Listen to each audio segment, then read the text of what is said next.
हरे कृष्ण सोना प्रभु। हरे कृष्ण प्रभु। प्रभु को होस्ट बना दीजिएगा हमको। हाँ,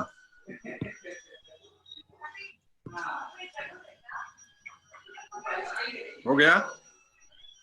नहीं नहीं आया है। नहीं, आप आदित्य को को होस्ट बना दिए, दूसरे बंदे को।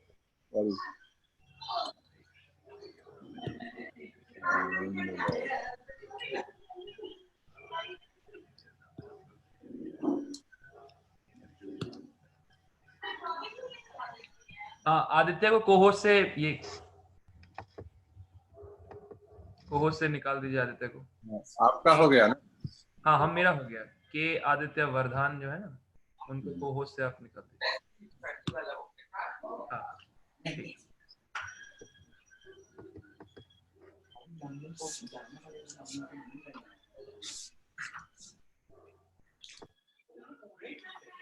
पहले थोड़ा भजन करेंगे ना?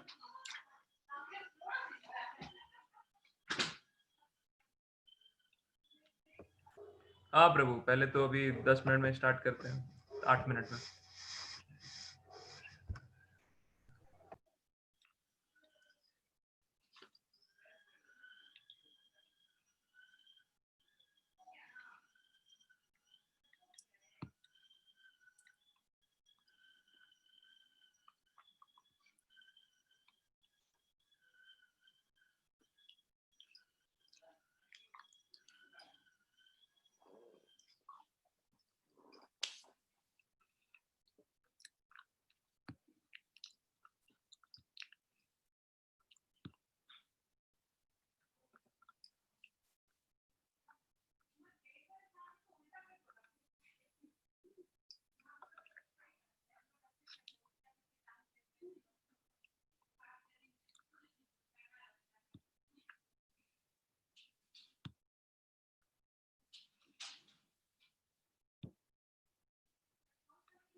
Shri Krishna Chaitanya Prabhu Nityananda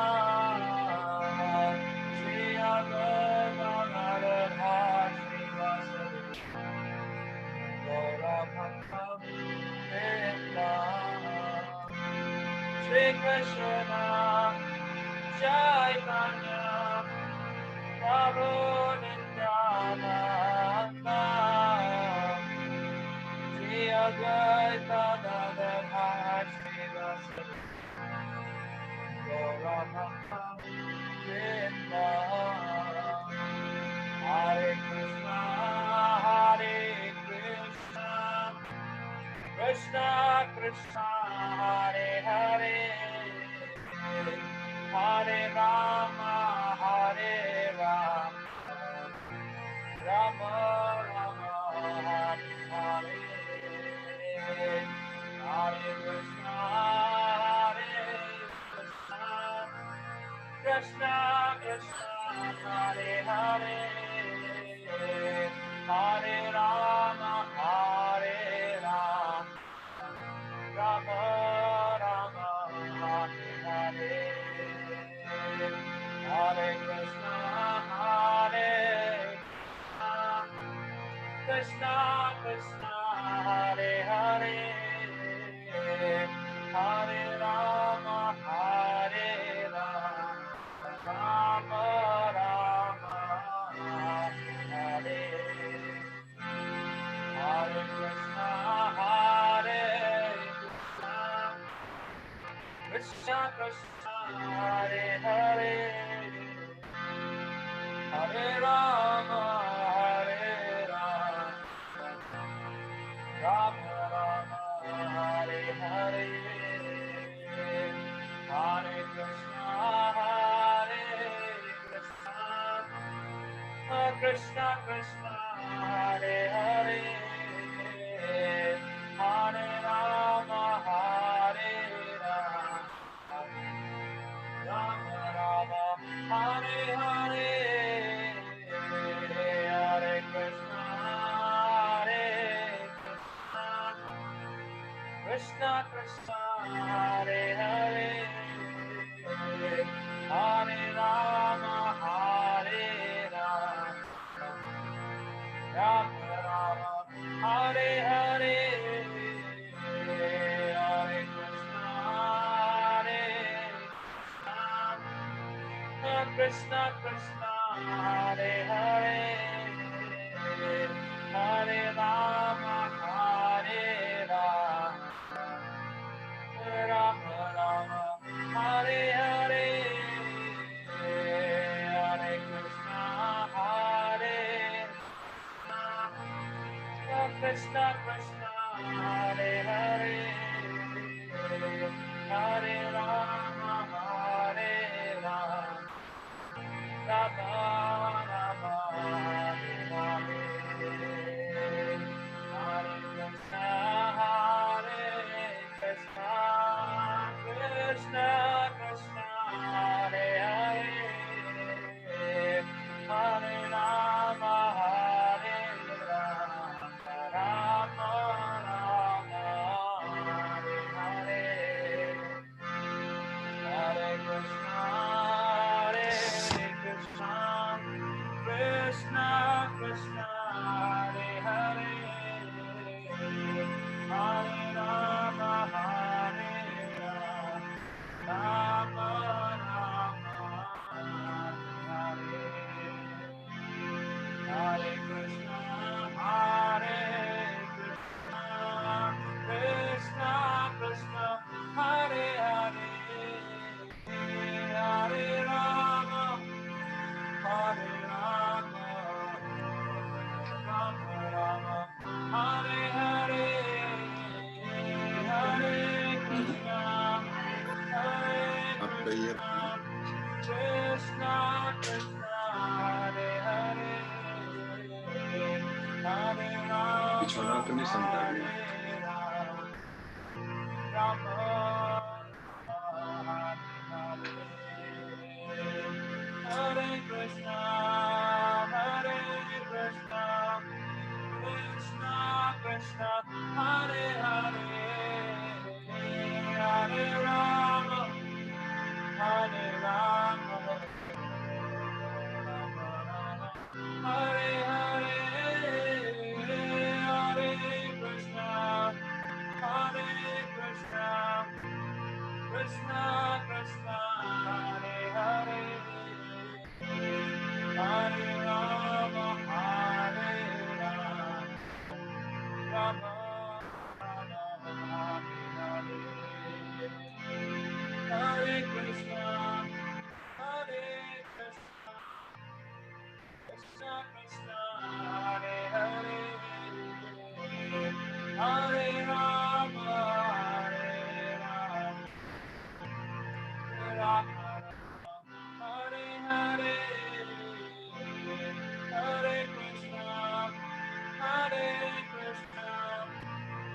Krishna Krishna Hare Hare Hare Rama Hare Rama Rama Rama Hare Hare Hare Krishna Krishna Krishna Hare Hare Hare Rama Hare Rama Rama Rama Hare Hare Hare Krishna Krishna Krishna Hare Hare Hare Rama Hare Rama Rama Hare Hare Hare Krishna Hare Krishna Krishna Hare Hare Hare Rama Hare Rama Rama Hare Hare Hare Krishna Hare Krishna Krishna Hare Hare Hare Rama Hare Rama Rama Rama Hare Hare Hare Krishna Hare Krishna Krishna Krishna Hare Hare Hare Rama Hare Rama Rama Rama Hare Hare Krishna Hare Krishna Hare Hare Hare Rama Hare Rama Rama Rama Hare Hare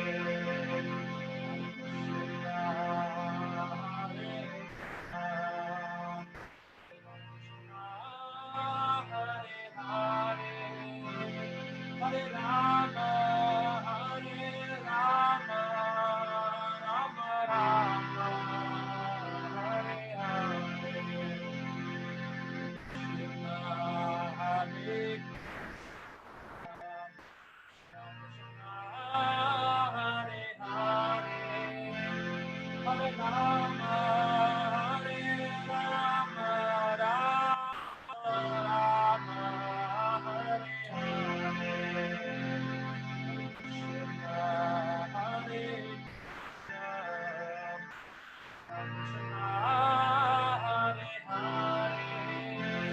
Hare Rama Hare Rama Rama Rama Hare Hare Hare Krishna Hare Krishna Krishna Krishna Hare Hare Rama Hare Rama Rama Rama Hare Hare Hare Krishna Krishna Krishna Hare Hare Hare Rama Hare Rama Rama Rama Hare Hare Hare Krishna Krishna Krishna Hare Hare Rama Hare Rama Rama Rama Hare Hare Jaya Radha Govinda Radha Govinda Radha Govinda Radhe Jaya Jaya Prabhupada Prabhupada Prabhupada Jaya Prabhupada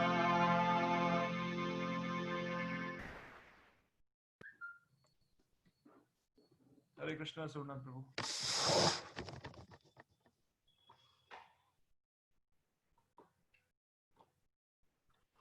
प्रभु आप mute हैं सुनना प्रभु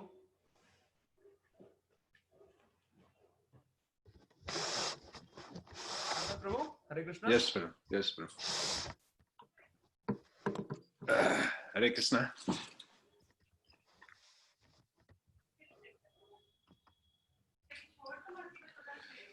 हरे कृष्णा, धन्यवाद, प्रणाम सभी प्रतिभागियों को।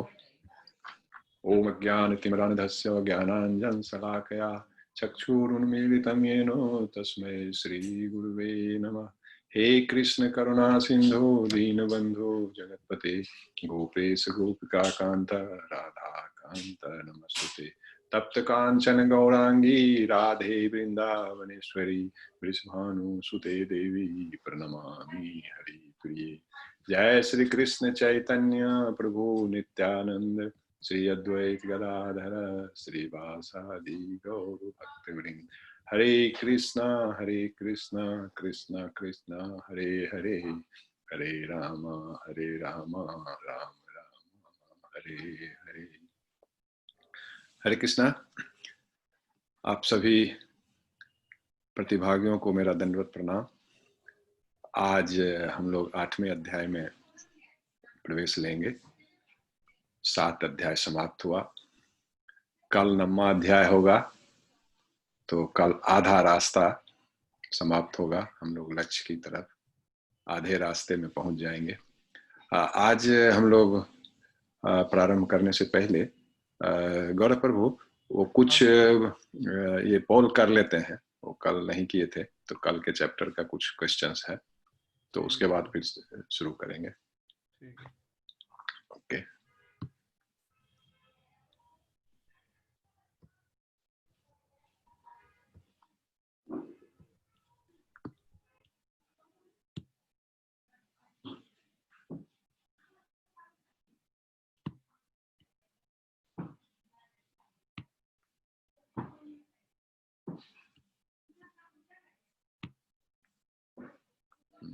प्रश्न दिखाई दे रहा है?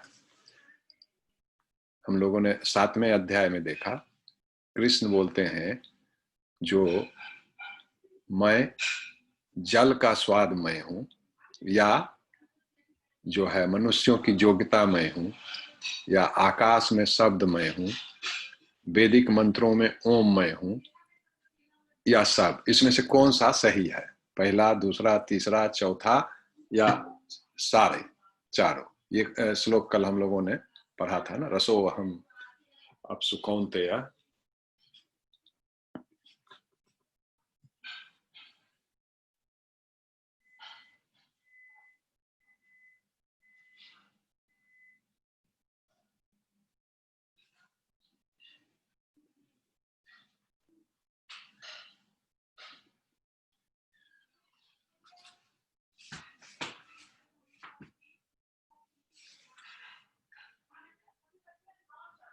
ठीक है।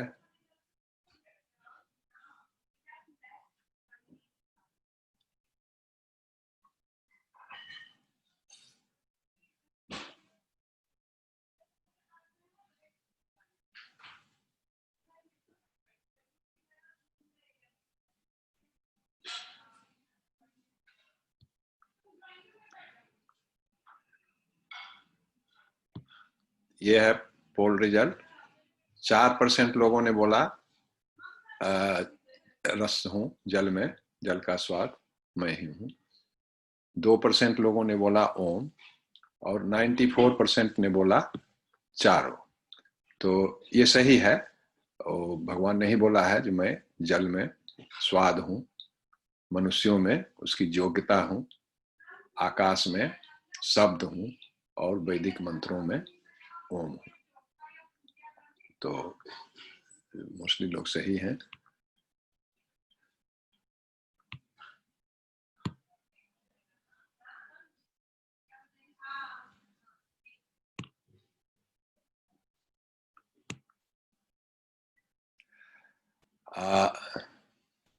इसमें हम लोगों ने देखा जो कौन से ऐसे 4 लोग हैं जो भगवान को सरेंडर नहीं करते, भगवान को समर्पण नहीं करते, जो भक्ति में नहीं आ सकते हैं। जो मूर्ख हैं, जो नास्तिक हैं, जो नराधम हैं, जिनका ज्ञान माया के द्वारा हर लिया गया है। तो इसमें से कौन से लोग भगवान की शरण में नहीं जाते हैं, या चारों में से कोई नहीं जाते हैं?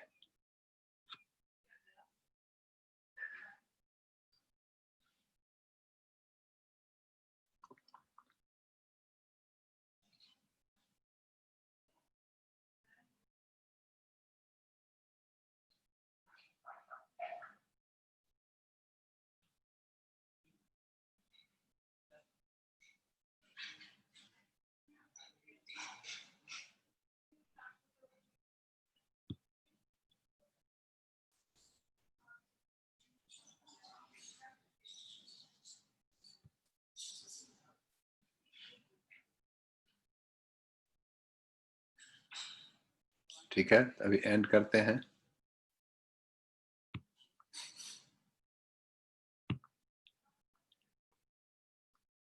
अभी जो है इसमें मूर्ख 4% लोगों ने कहा मूर्ख, 2% नास्तिक, 4% नराधम और 90% ऑल द एबव।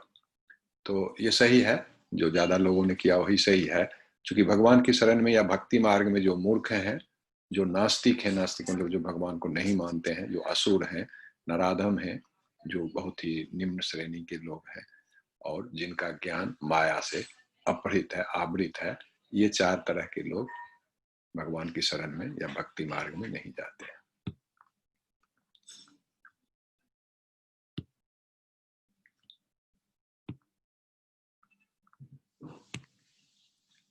और जो है कौन भगवान की शरण में जाते हैं, तो एक है आरती, अर्थार्थी, जिज्ञासु, ज्ञानी या चारों।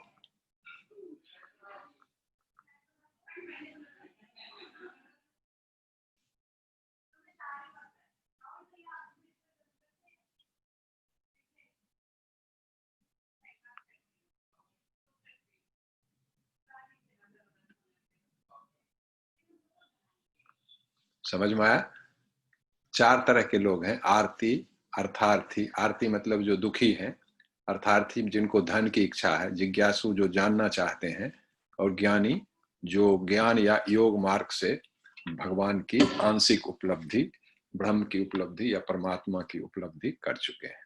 तो इसमें से कौन भगवान की शरण में जाते हैं, भक्ति में जाते हैं?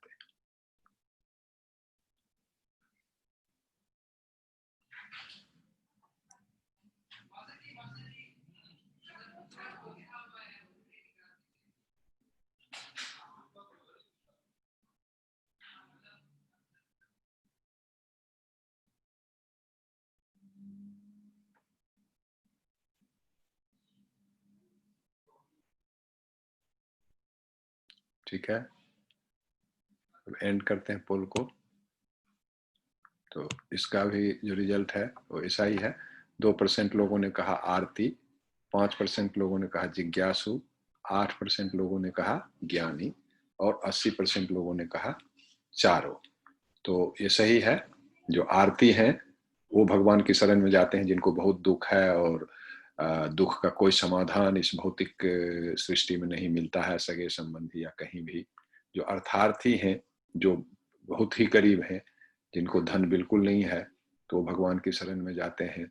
जो जिज्ञासु हैं, जो जानना चाहते हैं सृष्टि के बारे में, सृष्टि के परे क्या है, ये सृष्टि कहाँ से आई, कैसे आई, कौन नियामक है, कौन नियंता है, सुख दुख का कारण, तो वो भी खोज करते हैं और भगवान की शरण में जाते हैं। और जो ज्ञानी है, जो योग और ज्ञान मार्ग से भगवान की आंशिक उपलब्धि कर लेते हैं, तो वो भी भगवान की शरण। तो ये ऊपर के चारों ये सही है।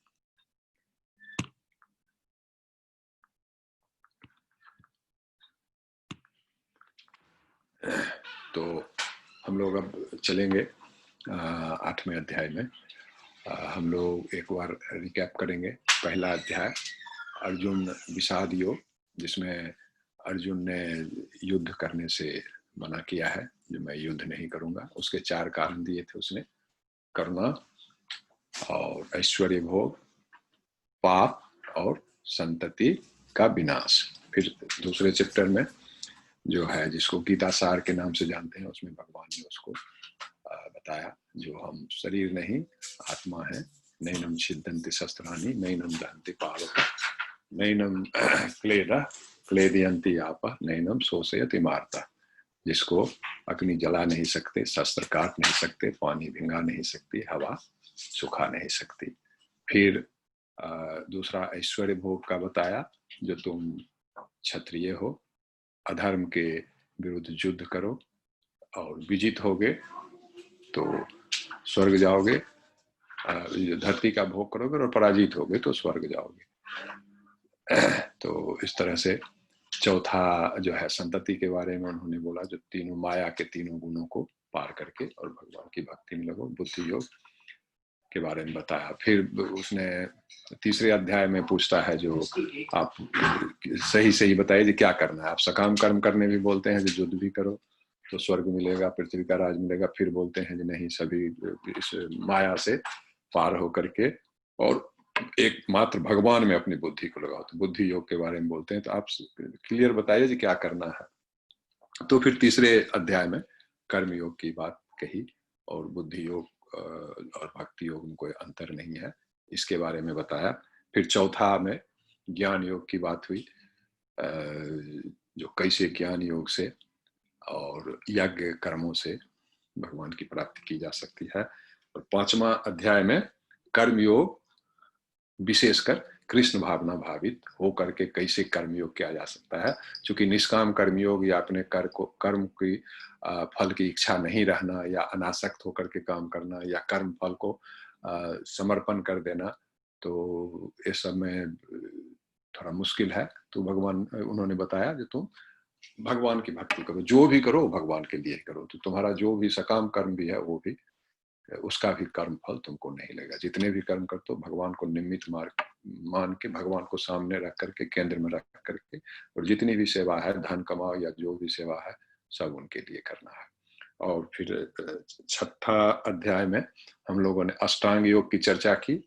अष्टांग योग के 8 लिंब, यम, नियम, आसन, प्राणायाम, प्रत्याहार, धारणा, ध्यान एवं समाधि। तो इस अष्टांग योग का ज्ञान देने के बाद अर्जुन बोलता है जो ये तो संभव नहीं है, इसमें आप बोलते हैं मन को कंट्रोल करो। मन तो वायु से भी वेगवान है, वायु को कंट्रोल किया जा सकता है लेकिन मन को नहीं। तो आप हमको कुछ दूसरा चीज बताइए। तो फिर हम लोगों ने कल ज्ञान विज्ञान योग की चर्चा की। तो उसमें हम लोगों ने चर्चा की कि किस तरह के लोग भक्ति में आते हैं, भगवान की शरण में आते हैं। आरती, अर्थार्थी, जिज्ञासु और ज्ञानी। और कौन नहीं आते हैं, तो जो मूर्ख हैं, नराधम हैं, जिनका माया के द्वारा ज्ञान हर लिया गया है, और जो असुर हैं, नास्तिक हैं, जो भगवान की सत्ता को ही नहीं मानते हैं। तो आज हम लोग चलेंगे, आज इसका नाम है अक्षर ब्रह्म योग या भगवत प्राप्ति योग। तो आज इसमें हम लोग एक एक करके चलेंगे। पहला श्लोक है,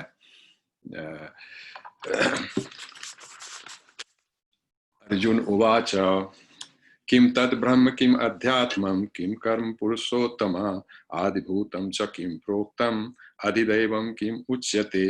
अब अर्जुन पूछते हैं जो है भगवान, ब्रह्म क्या है, आत्मा क्या है, सकाम कर्म क्या है,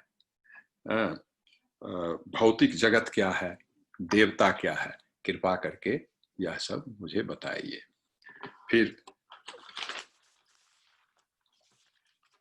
दूसरा श्लोक में अर्जुन बोलते हैं, अधियज्ञ कथम कोत्र देहस्मिन् मधुसूदन प्रयाण काले च कथम ज्ञो असि नियत आत्म भी।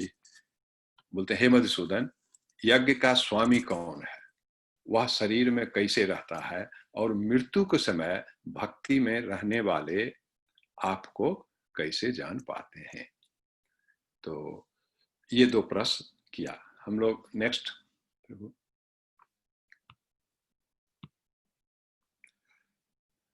हम लोगों ने 7वें अध्याय में भी देखा 2 इस तरह का प्रश्न, 29वां श्लोक और 30वां श्लोक।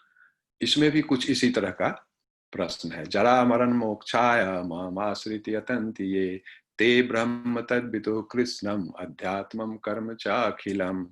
उसमें बोलते हैं जो जरा तथा मृत्यु से मुक्ति पाने के लिए यत्नशील रहते हैं, वे बुद्धिमान व्यक्ति मेरी भक्ति की शरण ग्रहण करते हैं। वे वास्तव में ब्रह्म हैं, क्योंकि वे दिव्य कर्मों के विषय में पूरी तरह से जानते हैं। 30वां श्लोक, साधिभूताधिदैवं मां ये विदुः प्रयाण काले अपि च मां ते विदुर्युक्त चेतसः। जो मुझ परमेश्वर को मेरी पूर्ण चेतना में रहकर मुझे जगत का, देवताओं का तथा समस्त यज्ञ विधियों का नियामक जानते हैं, वो अपने मृत्यु के समय भी मुझ भगवान को जान और समझ सकते हैं। तो कल के अध्याय में भी इसके बारे में भगवान ने बताया था। हम लोग आज फिर वही प्रश्न थोड़ा सा विस्तृत रूप में अर्जुन आज पूछते हैं। जो ब्रह्म क्या है, अधिदैव क्या है, अधिभूत क्या है, अध्यात्म क्या है, अधियज्ञ क्या है, यज्ञ का जो है भोक्ता कौन है, और जो यज्ञेश्वर हैं वो शरीर में कहाँ रहते हैं, तो आदि प्रश्न उठते हैं। नेक्स्ट करो। अब इसमें जो उत्तर दिया भगवान ने, जो जीव जो है, जीवात्मा जो है वो क्या है, ब्रह्मन है। चूंकि जीव का प्रकृति क्या है, वो शाश्वत है। आत्मा जो है शाश्वत है, अनंत है, तो इसीलिए उसको ब्राह्मण भी बोला गया और ब्रह्म भी बोला गया। जीव ब्राह्मण है चूंकि अनंत है, शाश्वत है, और ब्रह्म भी बोला गया। तो जो भगवान की क्वालिटी है, भगवान है सच्चित आनंद, तो जीवात्मा है वो भी है सच्चित आनंद। आत्मा ब्रह्म है लेकिन भगवान परम ब्रह्म है। आत्मा आत्मा है लेकिन भगवान परमात्मा है। आत्मा में आनंद है लेकिन भगवान परमानंद है, वो एब्सोल्यूट है, उनसे ऊपर कोई नहीं है। तो इसीलिए हम चूंकि आत्मा है, इसीलिए मेरा शरीर है, मेरा मन है। आत्मा अलग, उसका शरीर अलग, उसका मन अलग। हमारा सूक्ष्म शरीर है, हमारा स्थूल शरीर है, और आत्मा है। लेकिन भगवान का अलग अलग नहीं, उनका शरीर और मन और उनका आत्मा तो फिर परमात्मा नहीं हुए। परमात्मा हुआ जो हमसे बड़ा एब्सोल्यूट मैं, मतलब मेरा कुछ नहीं है, जो हूं मैं ही हूं। मेरा उसका होता है, अगर मेरा कुछ हुआ तो फिर आत्मा नहीं हुआ, क्योंकि जो मेरा है वो हमेशा मेरा रहेगा, वो परिवर्तित नहीं हो सकता। लेकिन हमारा शरीर हमेशा नहीं रहता है, हमारे संबंधी हमेशा नहीं रहते हैं, हमारा संपत्ति हमेशा नहीं रहती है। तो इसीलिए हम जीव जो है, हम अपने को परमात्मा नहीं कह सकते हैं, हम अपने को परम ब्रह्म नहीं कह सकते हैं। हम वही हैं, हम भी अविनाशी हैं, हम भी शाश्वत हैं, हम भी चेतन हैं, हम में भी ज्ञान है, हम भी आनंद है, बट क्वांटिटिवली, मात्रा के हिसाब से बहुत कम है। भगवान में अनलिमिटेड है। तो इसलिए हम ब्रह्म हैं, हम मतलब आत्मा ब्रह्म है, भगवान पर ब्रह्म है। हम आत्मा है, भगवान परमात्मा है। हम आनंद है, भगवान परम आनंद है। फिर बोलते हैं अध्यात्म, जो जीव की जो प्रकृति है उसको बोलते हैं अध्यात्म। जो आत्मा के बारे में जो हम जानते हैं उसको बोलते हैं अध्यात्म। और आत्मा जब कोई कर्म करता है शरीर और मन के द्वारा, जो एक्टिविटी होती है, तो उसको बोलते हैं कर्म। और जो भी मटेरियल है, जो पांचों तत्व, पांच भूत से बना हुआ प्रकृति है, संसार है, 5 स्थूल भूत और 3 सूक्ष्म भूत, उसको बोलते हैं आधिभूत। जैसे हम लोग 3 क्लेश पढ़ते हैं ना, जो हम लोगों को 3 तरह के ताप है, क्लेश, आधि भौतिक, आधि दैवी, आध्यात्मिक। तो आधिभूत हुआ जो भूतों से संबंधित है, वो आधिभूत हुआ। और आधिदैव हुआ जैसे देवता है, सूर्य हैं, वायु हैं, इंद्र हैं, ये सब आधिदैव होते हैं। इसीलिए जो है आधिदैविक क्लेश हम लोगों को होता है। जैसे तूफान आ गया, बहुत बारिश हुई, कम बारिश हुई, चूंकि इसके कंट्रोलर देवता है, तो हमारे कर्मों के हिसाब से, व्यक्तिगत कर्मों के हिसाब से और सामूहिक, कभी कभी सामूहिक गलत भी होता है, या सामूहिक, जैसे बारिश नहीं होती है तो लोग सामूहिक रूप से यज्ञ करते हैं, कीर्तन करते हैं, देवताओं को मनाते हैं। तो ये जो देवों के द्वारा जो चीज कंट्रोल होता है, मटेरियल वर्ल्ड, उसको आधिदैविक बोलते हैं। अधियज्ञ जो है वो परमात्मा है, क्योंकि जो यज्ञ के भोक्ता हैं, भोक्ता राम यज्ञ तपसा, तो वो परमात्मा है। चूंकि भगवान है, भगवान का जो परमात्मा स्वरूप है, ज्ञान स्वरूप है, वो अधियज्ञ है। उसके बाद है, वो पूछते हैं जो कहाँ रहते हैं, यज्ञेश्वर रहते कहाँ हैं, परमात्मा रहते कहाँ। चूंकि परमात्मा तो यज्ञेश्वर हुए, वो रहते कहाँ हैं, हर जीवों के हृदय में रहते हैं। ठीक है। और बोलते हैं जो कैसे हम कृष्ण को याद कर सकते हैं हमेशा, जैसे पीछे बताया जो हमेशा हम पर बुद्धि और मन को स्थिर करता है, तो हमको प्राप्त होता है। तो ये पूछता है जो कैसे किया जाए, तो उन्होंने बोला जो हमेशा इसके लिए प्रैक्टिस करना पड़ेगा, आदत डालनी पड़ेगी, एक दिन में ऐसा नहीं होगा। नेक्स्ट प्रभु।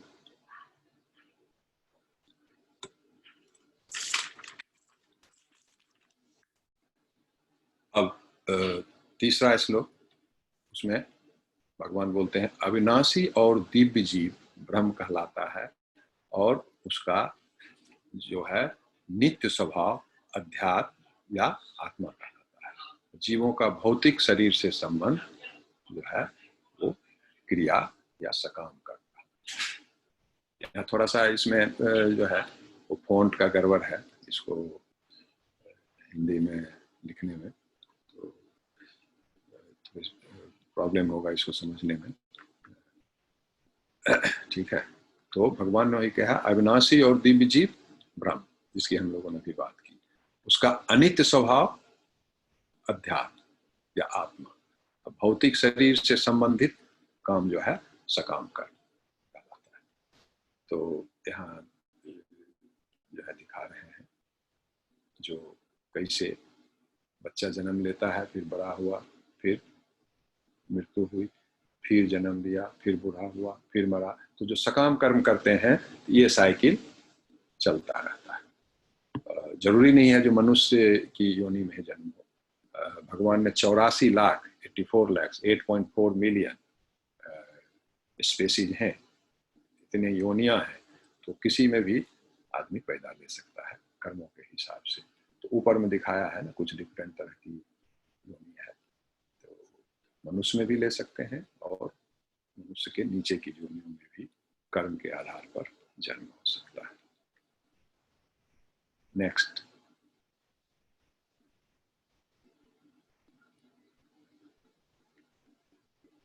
ये देखिए जो अब जैसे ये मांस खा रहे हैं या शराब पी रहे हैं, तो अगले जन्म में सुअर भी हो सकते हैं।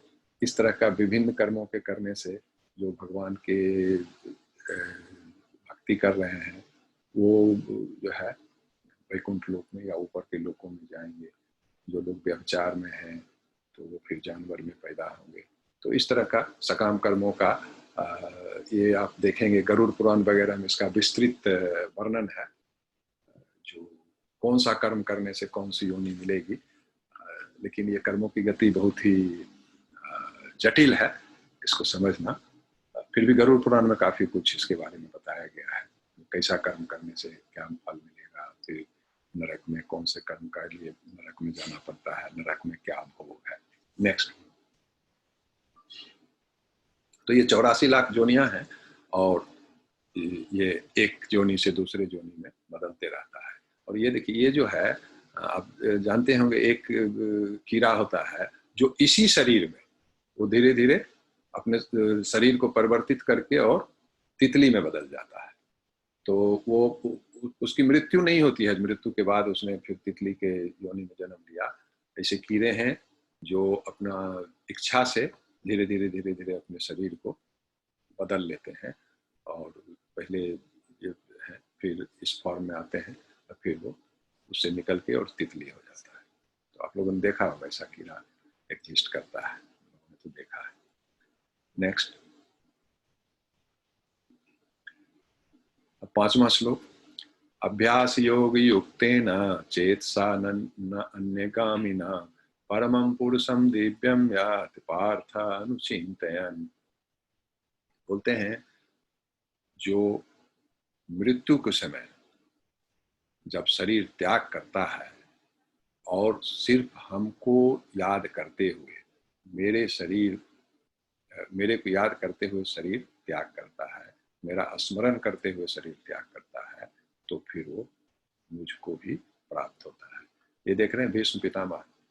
भीष्म पितामह कुछ लोग ऐसा भी प्रश्न करते हैं, भीष्म पितामह तो ज्ञानी थे, 12 महाजन में से एक थे, इनको तो धर्म के बारे में पता था। ऐसा भागवत में बताया हम लोगों ने, जो ब्राह्मण 12 महाजन है उसमें एक भीष्म भी है, लेकिन इन्होंने अधर्म का साथ क्यों दिया, ऐसा इनसे भी पूछा गया था, तो इन्होंने बोला जो कि इनका जो दुर्योधन का अन्न खाया, दुर्योधन का नमक खाया, तो इनकी बुद्धि भ्रष्ट हो गई थी। इसका मतलब भोजन का, हम लोगों ने इस पर भी चर्चा की थी, भोजन का बहुत ही महत्व है।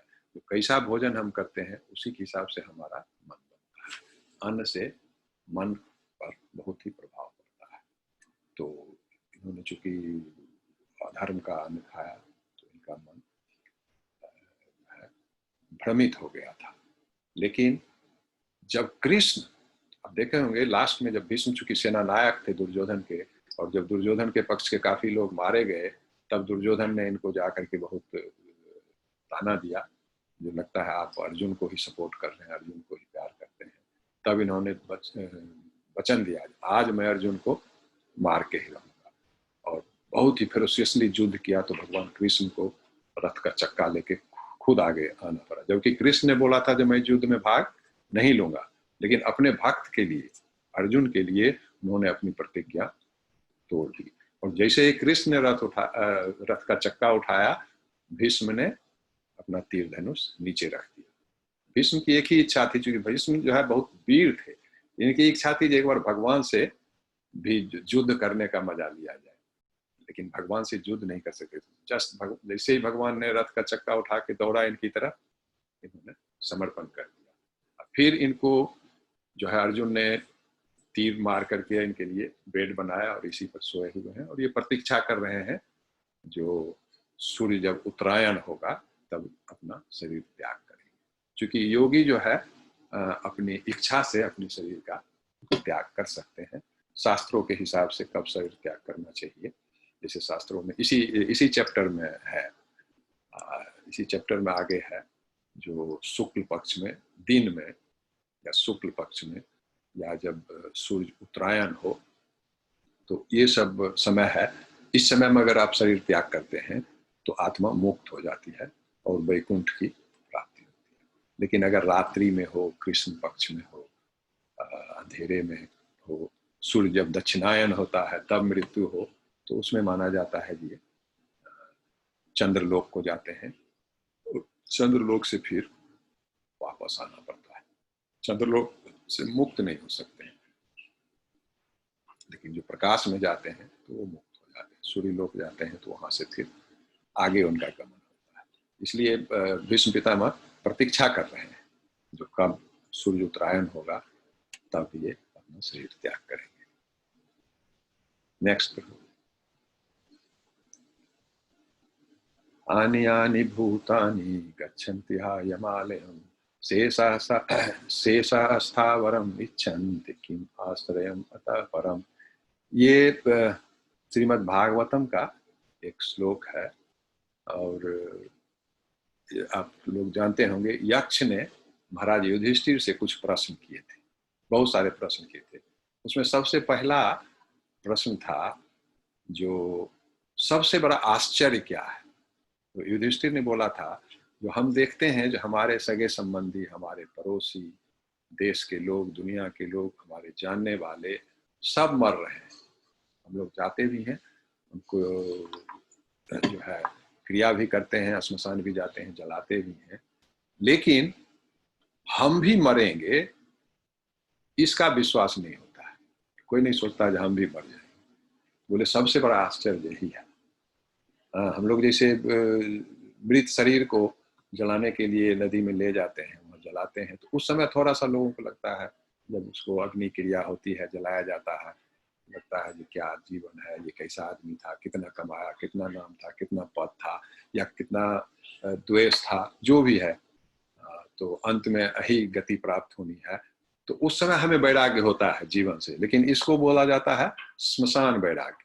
और श्मशान से जैसे ही जला के आए, फिर अपना नित्य क्रिया में आए, फिर हम लोग उसी में फिर चोरी, झूठ, ठग, लड़ाई, झगड़ा, स्वार्थ सब प्रारंभ हो जाता है।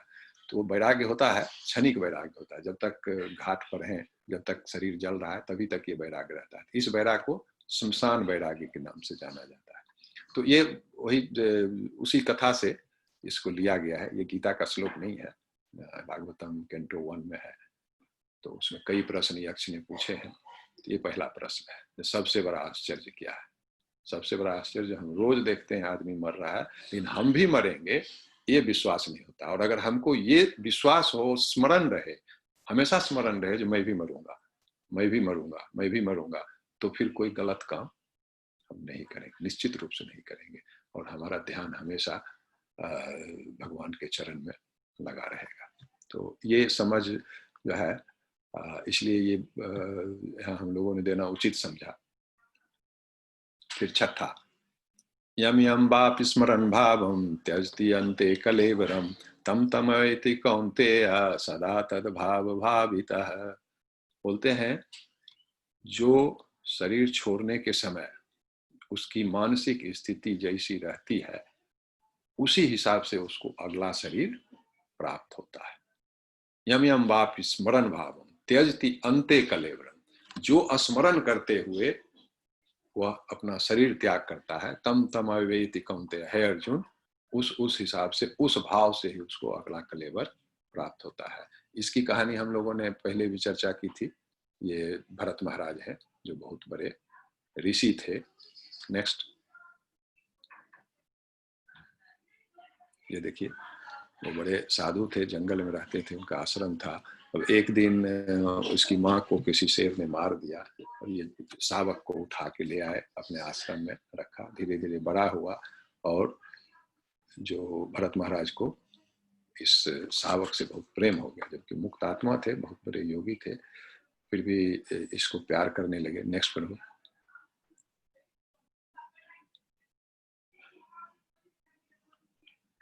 नेक्स्ट। हाँ प्रभु, इस कहानी का बस यहीं तक है, वो भरत महाराज का दूसरा नहीं है। अच्छा, यहीं तो इसमें जब पहले हम लोग बात कर चुके हैं इस पर, जब भरत महाराज की मृत्यु हुई तो मृत्यु के समय इनको जो है ये हिरण ही याद आया, इसीलिए इनका जन्म जो है हिरण की योनि में हुआ। हालांकि चूंकि बहुत बड़े जोगी थे तो इनको याद था जो पिछले जन्म में मैं क्या था, सब कुछ याद था इनको, लेकिन जोनी इनको हिरण की ही मिली। नेक्स्ट। तस्मात् सर्वेषु कालेषु मामनुस्मर युद्ध च मया अर्पितो मनो बुद्धि मामैवस्य संशयः असंशयः। तो अब वही बोल रहे हैं जो तुम हमेशा सर्वेषु कालेषु माम अनुस्मर युद्ध का, जो तुम युद्ध करो, लेकिन युद्ध इसलिए नहीं करो जो दुर्योधन से कर रहे हैं, या वो अधर्मी है, उससे द्वेष है, या हमको राज्य जीतना है, किसी भी लोभ से, किसी आशा से, या इवन द्वेष से नहीं करना है।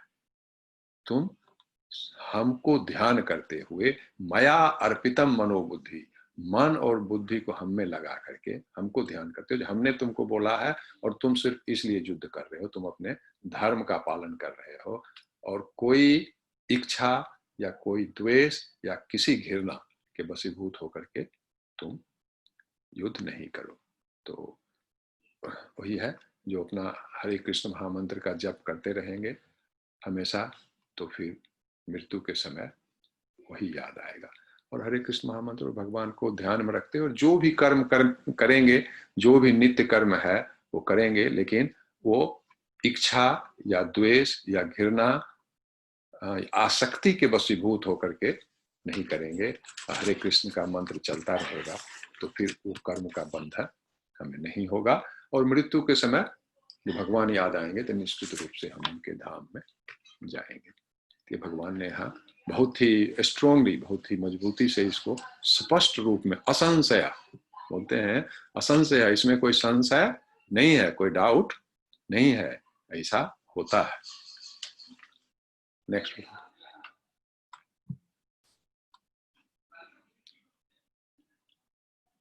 अभ्यास योग युक्तेन चेतसा नान्यगामिना परमं पुरुषं दिव्यं याति पार्थ अनुचिंतयन्। हरे कृष्ण प्रभु। यस प्रभु। कुछ लोग बोल रहे हैं कि साउंड थोड़ा कम है। मैं अच्छा, sound is loud and clear लिख रहे हैं सब लोग। ठीक है, आप थोड़ा सा फिर भी थोड़ा तेज बोल दीजिएगा, माइक को पास ले आइए बस। ठीक ठीक। अभ्यास योग युक्तेन चेतसा नान्यगामिना परमं पुरुषं दिव्यं याति पार्थ अनुचिंतयन्। तो बोलते हैं जो परम पुरुषोत्तम भगवान का ध्यान करता है उसका मन हमेशा उनको याद करने में लगा रहता है, कभी इधर उधर भटकता नहीं है, वो निश्चित रूप से हमारे पास पहुंचता है। सेम चीज जो पहले इन्होंने बोला वही चीज, उसी को थोड़ा और वहां बोला असंशय है, ए वैश्य से असंशय, इसमें कोई संशय नहीं है। यहाँ बोलते हैं निश्चित रूप से मुझको पहुंचता है, अर्थ अनुचिंतन। यह है भगवान का लोक, यहाँ जो भक्ति करते हैं वो भगवान के पास सीधा पहुंचते हैं। नेक्स्ट,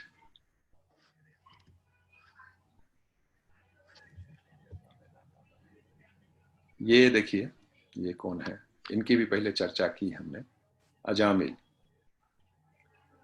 नेक्स्ट पर हो, ये अजामिल देखिए बहुत ही व्यभिचार में लिप्त थे, जबकि ब्राह्मण थे और बहुत ही अच्छे कुल में पैदा हुए थे, लेकिन इनका जो कर्म था वो ठीक नहीं था।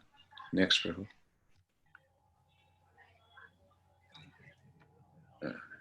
लेकिन इसकी कहानी हमने सुनाया आपको ना, जिनके पुत्र का नाम नारायण था और मरते समय इन्होंने अपने पुत्र को पुकारा नारायण।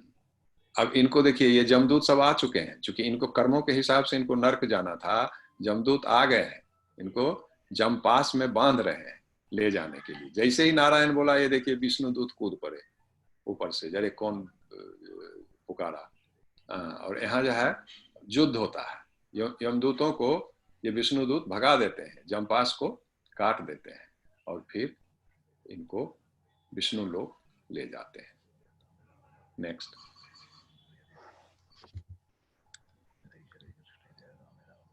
ठीक है, तो इसके लिए हम लोगों ने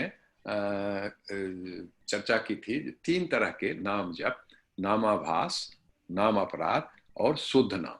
नामाभास का मतलब हुआ जो हम हरे कृष्ण महामंत्र जप रहे हैं लेकिन वो ध्यान दे के नहीं जप रहे, ऐसे ही बोल रहे हैं, लेकिन ऐसे भी बोलने से उसको नामाभास बोलते हैं। जो माइंड नहीं लगा है ऐसे भी जप रहे हैं, तो उसका अब यहाँ नारायण बोला, वो भगवान को बुलाने के लिए नहीं बोला, वो भगवान को याद करने के लिए नहीं किया, उसने अपने पुत्र का नाम पुकारा और फिर भी चूंकि नामाभास था फिर भी विष्णुदूत आ गए उन्होंने। इसका मतलब ये नहीं है कि हम लोग भी अपना बेटे बेटी का नाम भगवान पर रख दें।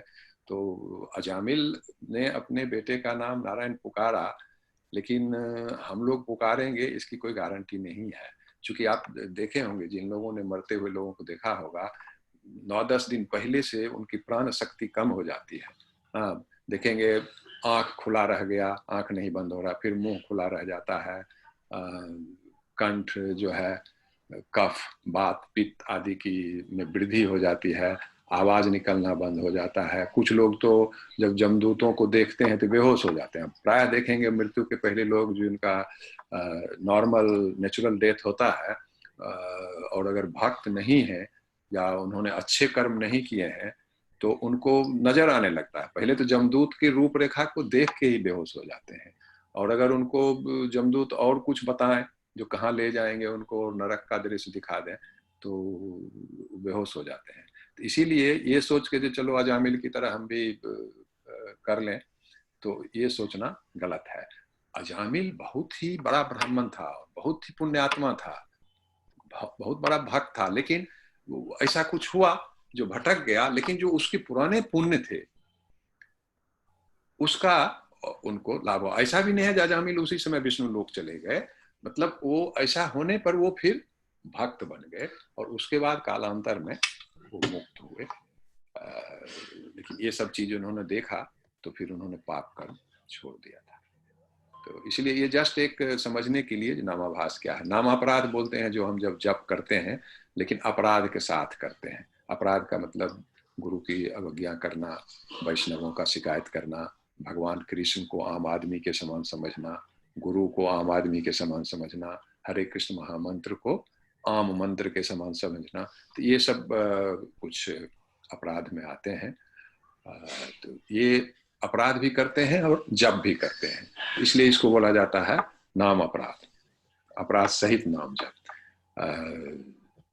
उसके बाद धीरे धीरे जब अपराध भी कम हो जाएगा, अपराध भी नहीं करेंगे और एकदम ध्यान करते हुए भगवान की छवि को ध्यान करते हुए, भगवान की लीला का ध्यान करते हुए जब जप करेंगे तो उसको शुद्ध नाम बोलते हैं। तो शुद्ध नाम में फिर असंशया ए वैश्य से असंशया, अगर शुद्ध नाम जप करते रहेंगे तो निश्चित रूप से मृत्यु के समय भगवान का नाम, भगवान की छवि याद आएगी, तो फिर भगवान के लोक जाने में कोई संशय नहीं है। नेक्स्ट पढ़ो।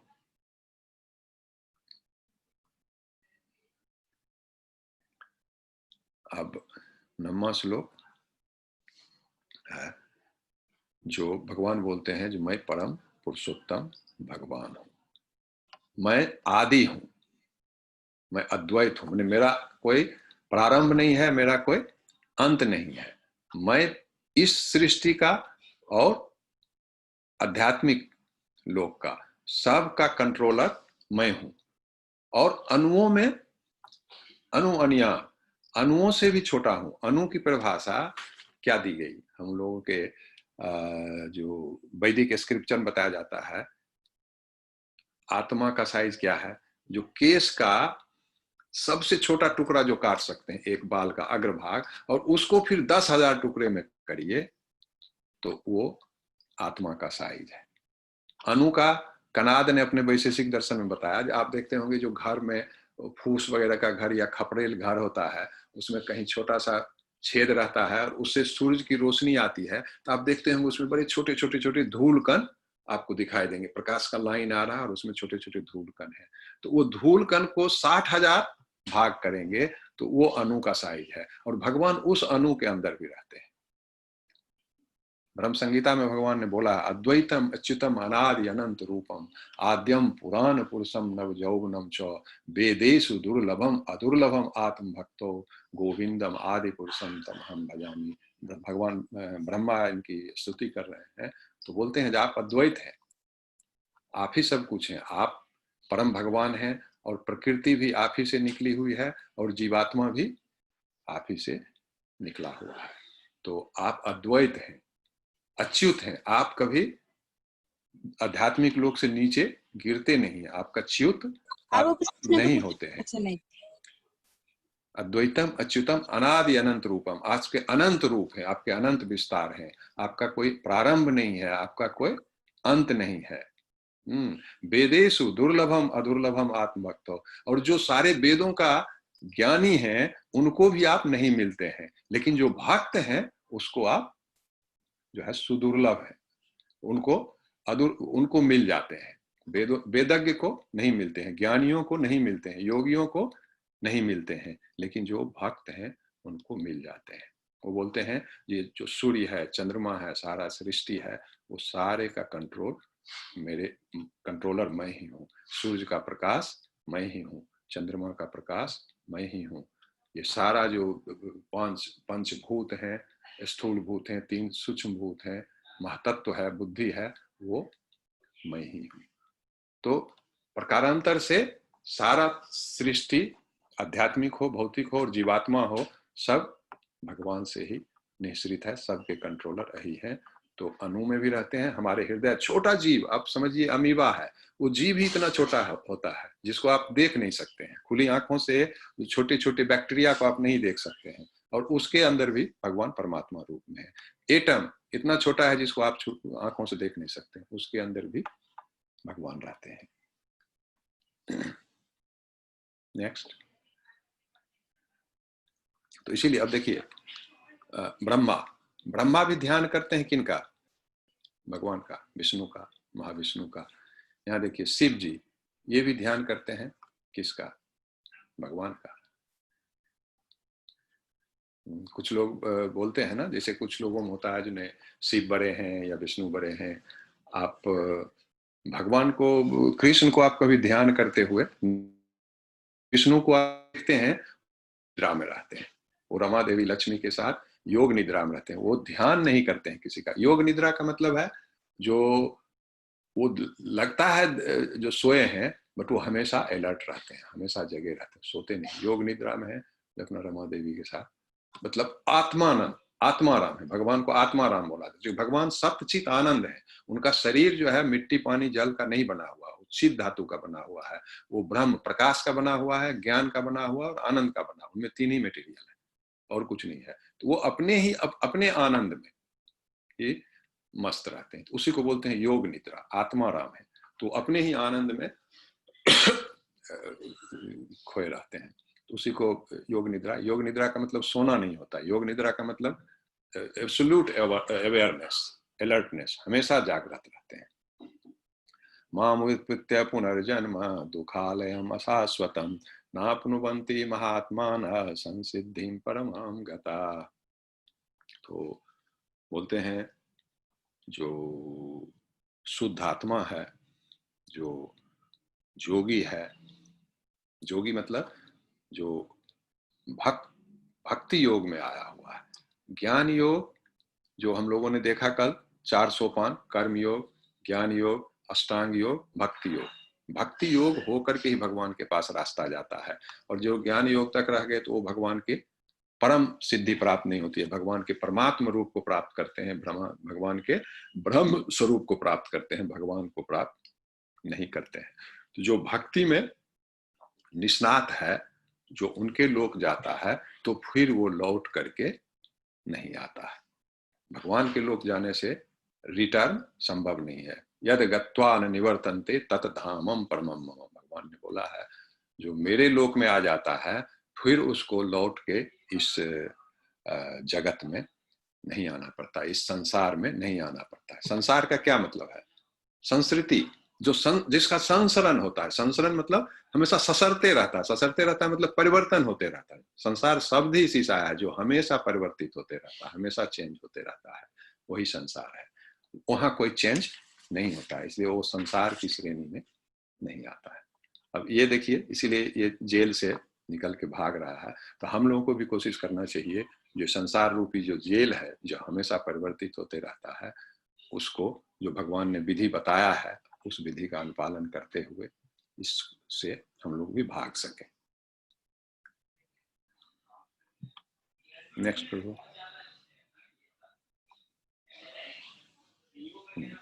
अब भगवान बता रहे हैं जो भी है प्लेनेट, नीचे का प्लेनेट, ऊपर का प्लेनेट, नर्क हो, स्वर्ग हो, पृथ्वी हो, ब्रह्मलोक हो, सब जो है वो भगवान के ही कंट्रोल में है। लेकिन यहाँ जो भी रहेगा इन लोकों में वो दुखी रहेगा, और जो हमारे धाम में पहुंच जाएगा वो फिर कभी जन्म नहीं लेता है। तो ये देख रहे हैं, ये पृथ्वी लोक है। पृथ्वी में आप याद करिए, हमेशा कोई भी युग रहा हो, युद्ध होता ही रहता है। जैसे जैसे अब कलयुग आया तो आप देखिए अभी भी युद्ध हो रहा है। कभी सीरिया का युद्ध हुआ, कभी लीबिया का युद्ध हुआ, कभी मिस्र में हुआ, कभी इराक में हुआ, कभी ईरान में हुआ, कभी कुवैत में हुआ। उसके पहले वर्ल्ड वॉर 2, वर्ल्ड वॉर 1, उसके पहले हमेशा युद्ध होता ही रहा। चूंकि हम आए ही हैं भगवान का लोक छोड़ के, आए हैं हमको कंट्रोलर बनना है, हमको राजा बनना है, हमको लोगों की सेवा लेनी है। तो इसीलिए मनुष्य भगवान का लोक छोड़ के आता ही है कंट्रोलर बनने के लिए। इसलिए ज्यादा से ज्यादा धन, ज्यादा से ज्यादा जगह, ज्यादा से ज्यादा स्पेस, ज्यादा से ज्यादा देश का मालिक बनना चाहता है। पृथ्वी पर ये हाल है, स्वर्ग में भी वही हाल है। स्वर्ग में भी जो है अहंकार रहता है। जैसे इंद्र हैं स्वर्ग लोक के, नहीं ठीक है प्रभु, नेक्स्ट। स्वर्ग लोक के राजा इंद्र हैं, नहीं इसके पहले वाला है, स्वर्ग लोक के राजा ही नहीं। तो स्वर्ग लोक में भी झगड़े होते हैं। जैसे असुर लोग स्वर्ग लोक पर चढ़ाई करते हैं, सुना होगा आपने, असुर जो है देवताओं पर चढ़ाई कर देते हैं, और देवता लोग भागे भागे जाते हैं ब्रह्मा जी के पास, बचाइए, शिव जी के पास बचाइए। कभी ब्रह्मा बचाते हैं, कभी शिव बचाते हैं, कभी कोई नहीं बचा पाते हैं तो भगवान विष्णु के पास जाते हैं। ये जो असुर लोग हैं वो लोग भी साधन करके, योग साधन करके बहुत ताकतवर होते हैं, उनकी सिद्धि होती है, और वो देवलोक पर जो है आक्रमण कर देते हैं। चूंकि वो जो असुर हैं वो बहुत अनुशासित होते हैं और योग का पालन करके बहुत ही मजबूत होते हैं। लेकिन सुर लोग जो है, देवता लोग जो है, वो स्वर्ग में जाकर के भोग शुरू कर देते हैं। सुर जो है वो भगवान को मानते हैं, भगवान की आराधना करते हैं। तो लेकिन जो अनुशासन में असुर लोग ज्यादा पारंगत होते हैं, ज्यादा फॉलो करते हैं। और कभी कभी आप देखते होंगे जो देवलोक पर वो आक्रमण कर देते हैं और देवता भागे भागे भगवान के पास, शिव के पास, ब्रह्मा के पास जाते हैं अपने बचाव के लिए। ठीक है, तो इसलिए स्वर्ग लोक भी पीछे ही रखिए प्रभु। और ये देखिए ये नर्क लोक है, नर्क लोक में तो दुख ही दुख है। नर्क लोक जो है ब्रह्मा के 14 भुवन में से नहीं आता है, इसकी हमने चर्चा की। नर्क जो है अलग है, जो यमराज के कंट्रोल में रहता है। और 28 नरक या 22 नरक जो भी हैं, भागवतम में 28 बोलते हैं, गरुड़ पुराण में 22 नरकों की बारे में बताया गया। तो जो भी हो, ये नर्क जो है यमराज के कंट्रोल में है। तो नर्क में तो दुख ही दुख है, नर्क में तो कर सुख की कल्पना ही नहीं है। लेकिन जो पृथ्वी में बोल रहे हैं, पृथ्वी में भी सुख नहीं है, सुख दुख मिश्रित है। स्वर्ग में भी सुख नहीं है, अहंकारों का, जैसे इंद्र के पद पर जो है, तो इंद्र के लिए भी झगड़ा चलते रहता है। इसलिए आप देखते होंगे, कहानी सुनते होंगे, जब पृथ्वी पर कोई बहुत तप करता है, बहुत दान पुण्य करता है, बहुत यज्ञ करता है, तो इंद्र जो है भयभीत हो जाते हैं, अब कहीं ये देवलोक आकर के यहाँ का राजा नहीं बन जाए। तो कोशिश करते हैं योगी का, तपस्वी का तप भंग करने का। ये कहानी हम लोग बहुत सुनते हैं। और देवलोक के ऊपर भी हमने बताया जो महरलोक, जनहलोक, तपहलोक है, जो ऋषियों का लोक है, जो निष्काम कर्म करते हैं, जो अष्टांग योग करते हैं, जो ज्ञान योग करते हैं, लेकिन इस जन्म में मुक्त नहीं हो पाए, तो उनके उस तप के प्रभाव से वो स्वर्ग के ऊपर जन्म लेते हैं, महरलोक, तपहलोक, जनहलोक, जिनकी जैसी तपस्या है उस हिसाब से। और सबसे ऊपर ब्रह्मा का है, ब्रह्मलोक, सत्यलोक। तो ब्रह्मा जो है जीवों में सबसे ऊपर है, और उसके ऊपर हम लोग चर्चा करेंगे आगे के स्लाइड में। नेक्स्ट। अब देखिए ब्रह्मा, ब्रह्मा के बारे में हम लोगों ने पहले दिन या दूसरे दिन चर्चा की थी, या तीसरे दिन किया था। जो ब्रह्मा का लाइफ 100 साल, लेकिन ब्रह्मा का लाइफ 100 साल जो है हमारे 100 साल के बराबर नहीं। हम लोगों ने कितना कैलकुलेशन किया था, ब्रह्मा का लाइफ जो है 311 ट्रिलियन ईयर्स। ट्रिलियन मतलब 311 पर 12 शून्य, ठीक है ना। 6 शून्य मतलब मिलियन, 9 शून्य मतलब बिलियन, 12 शून्य मतलब ट्रिलियन, ठीक है ना। 1 मिलियन 10 लाख होता है, 1 बिलियन 100 करोड़ होता है, ठीक है। और 1 ट्रिलियन जो है वो खरब में। तो उनका एक, ब्रह्मा का एक दिन की हम लोगों ने चर्चा की थी। एक दिन जो है 1000 चतुर्युग के बराबर, मतलब 14 मनु का शासनकाल, और एक मनु का शासनकाल 71 चतुर्युग। और एक चतुर्युग कितने का होता है, 43,20,000 का। कलयुग 4,32,000, द्वापर 8,64,000, त्रेता 12,96,000 और सतयुग 17,28,000। ये चारों को मिलाइएगा तो 43,20,000, 43,20,000, मतलब 4.3 मिलियन। ये एक दिन हुआ, इतना का ही एक रात होता है। तो 46,40,000, 8.64 मिलियन का ब्रह्मा का एक दिन रात, ठीक है ना, हमारे दिन रात के बराबर। इस हिसाब से हम लोगों ने कैलकुलेशन किया था। और 360 दिन का उनका साल, तो multiplied by 360 multiplied by 100 years उनका लाइफ है। तो लेकिन 100 साल बाद ब्रह्मा की भी मृत्यु होती है। या तो ब्रह्मा अगर जो है, चूंकि ब्रह्मा में भी थोड़ी अहंकार, अस्मिता रहती है, इसलिए जरूरी नहीं है जो वहां से फिर वैकुंठ लोक ही चले जाए, भगवान के लोक चले जाए। प्रायः चले जाते हैं, ब्रह्म लोक के बाद तो भगवान के लोक में जाते हैं, लेकिन उनके भी नीचे गिरने की संभावना रहती है। और अगर अहंकार नष्ट नहीं हुआ तो वो भी फिर गिर सकते। लेकिन मृत्यु उनकी भी होती है, मृत्यु के बाद वो भगवान के लोक चले जाएं या फिर जन्म लें, वो अलग है, लेकिन मृत्यु उनकी भी होती है, ठीक है ना। और ब्रह्मा जब सोते हैं, जैसे उनका दिन हुआ, जब सोते हैं तो जब ब्रह्मा सो जाते हैं तो इतनी गर्मी होती है, जो फिर सारे जीव भगवान विष्णु के रोमकूप में समा जाते। फिर जब ब्रह्मा उठते हैं तो फिर से सृष्टि प्रारंभ करते हैं। तो स्वर्ग लोक तक तो जल के भस्म हो जाता है, महर लोक भी करीब करीब जल ही जाता है, लेकिन ब्रह्मा की रात्रि में जनह लोक और तपह लोक का अस्तित्व रहता है। इसलिए महरलोक में जो ऋषि मुनि है वो लोग भाग करके जनह लोक, तपह लोक में चले जाते हैं। लेकिन स्वर्ग लोक तक तो विनष्ट हो जाता है। पृथ्वी लोक, स्वर्ग लोक और जो भुवा लोक है, ये सारे देवता और जितने मनुष्य और जो भी जितने भी जीव हैं, वो सब जब ब्रह्मा की रात्रि होती है तो पुनः भगवान विष्णु के शरीर में प्रवेश लेते हैं। फिर जैसे ही ब्रह्मा का दिन शुरू हुआ 1000 चतुर्युग के बाद, तो फिर सारे जीव उत्पन्न होते हैं अपने अपने संस्कारों के साथ ही। लेकिन जब एक मनु का शासन काल खत्म होता है, जैसे 71 चतुर्युग खत्म हुए, तो खंड प्रलय होता है। तो उस समय पूरा सृष्टि का एनिहिलेशन होता है कहीं, लेकिन जरूरी नहीं है जो पूरा एनिहिलेशन हो। लेकिन जब ब्रह्मा की मृत्यु हो जाती है, 100 साल ब्रह्मा के पूरे हो जाते हैं, तो महाप्रलय होता है। फिर उसके बाद करोड़ों साल तक सृष्टि नहीं रहती है और सारे जीव भगवान विष्णु के रोमकूप में समा जाते हैं। फिर करोड़ों करोड़ों साल के बाद फिर दूसरे ब्रह्मा आएंगे, भगवान दूसरे ब्रह्मा को पैदा करेंगे और फिर सृष्टि प्रारंभ होती है। तो ब्रह्मा भी जीव की ही श्रेणी में आते हैं और उनकी भी मृत्यु होती है, वो भी परमानेंट नहीं, कहने का तात्पर्य है। नेक्स्ट प्रभु।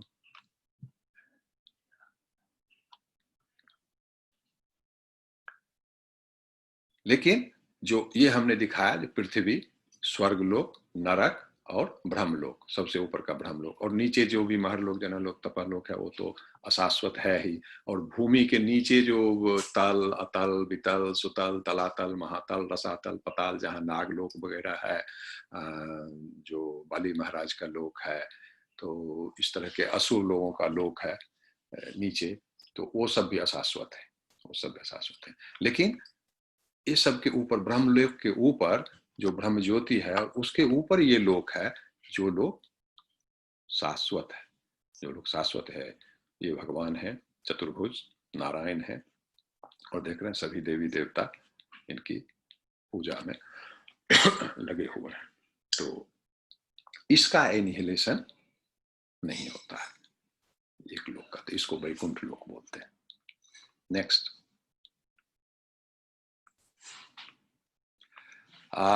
ये हम लोग थोड़ा सा समझेंगे, ये बहुत छोटा है, इसमें उतना समझना आसान नहीं है। लेकिन ये देखिए कैसे ये पूरे जो सृष्टि है, आध्यात्मिक और भौतिक सृष्टि का, ऐसा नहीं है, बट वो स्पेस में तो कौन ऊपर है कोई नीचे कहना मुश्किल है, लेकिन फिर भी समझने के लिए ज्योमेट्रिकली ये देखिए, ये जो है ये भगवान का लोक है, कृष्ण लोक है। ये बीच में जो देख रहे हैं ना, ये गोलोक वृंदावन है, ठीक है, वृंदावन है। फिर जो है मथुरा है, फिर द्वारका है, ठीक है। तो ये पूरा कृष्ण लोक हुआ। वृंदावन में जो है भगवान बचपन का ये है, मथुरा में उन्होंने जन्म लिया, फिर वृंदावन में उनका जो एडोलसेंस गुजरा, फिर चले गए मथुरा में जाकर के कंस का वध किया, मथुरा में रहे। फिर जब थोड़ा बड़े हुए तो द्वारका चले गए और द्वारका में राज किया, ठीक है। और वहीं से फिर उन्होंने ये धरती का परित्याग किया। तो यहाँ जो लोग जाते हैं इन लोगों में, उनका भगवान से कोई न कोई संबंध रहता है। जैसे वृंदावन में है, तो वृंदावन में जैसे जसोदा माँ है, नंद जी है, तो उनका वात्सल्य का है, ग्वाल बाल है, उनका मित्रता का संबंध है, सख्य रस में है। और जो गोपियां हैं वो माधुर्य रस में है। फिर मथुरा में जो उनके और भी संबंधी हैं, जो मामा और फूफा जो भी हो, तो उनका वहाँ भी संबंध है, और वहाँ जो है राजा प्रजा का भी संबंध है। द्वारका में फिर उनकी पत्नियां हैं, तो वहाँ पत्नी का संबंध है, उनके बच्चे हैं, उनको तो कितनी पत्नियां थी उनकी, 16,108, और सभी से बच्चे, उनके 1.25 लाख भगवान कृष्ण के बच्चे थे। तो वहां भी एक संबंध है द्वारका में भी।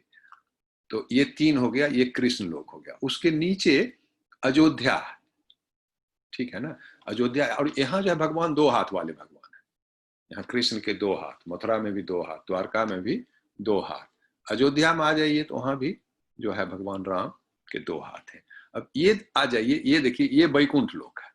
वैकुंठ लोक में जो है 4 हाथ वाले भगवान है। तो वैकुंठ लोक के मालिक जो है वो नारायण है, चतुर्भुजी।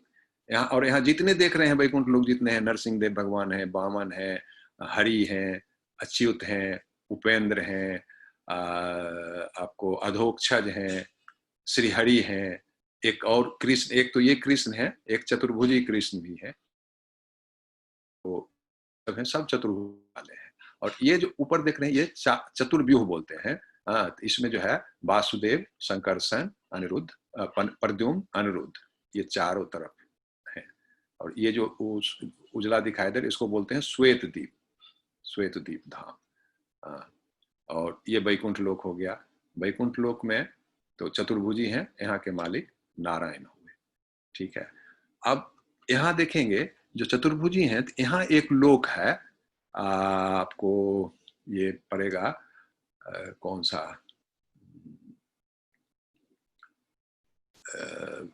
ये हो जाएगा east, north east, north east corner, तो ये ईस्ट हो गया, ये नॉर्थ हो गया। यहाँ सदाशिव, सदाशिव का लोक है। सदाशिव चतुर्भुजी हैं, वो विष्णु तत्व ही है। ये सब विष्णु तत्व, भगवान भी तात्विक दृष्टि से देखेंगे तो 3 तत्व होते हैं, एक विष्णु तत्व, एक शिव तत्व, एक जीव तत्व। तो जीव तत्व के अंदर ब्रह्मा से लेकर के मनुष्य, पशु, पक्षी, चींटी, कीड़े मकोड़े सब जीव तत्व में आए, और शिव एक अलग तत्व है।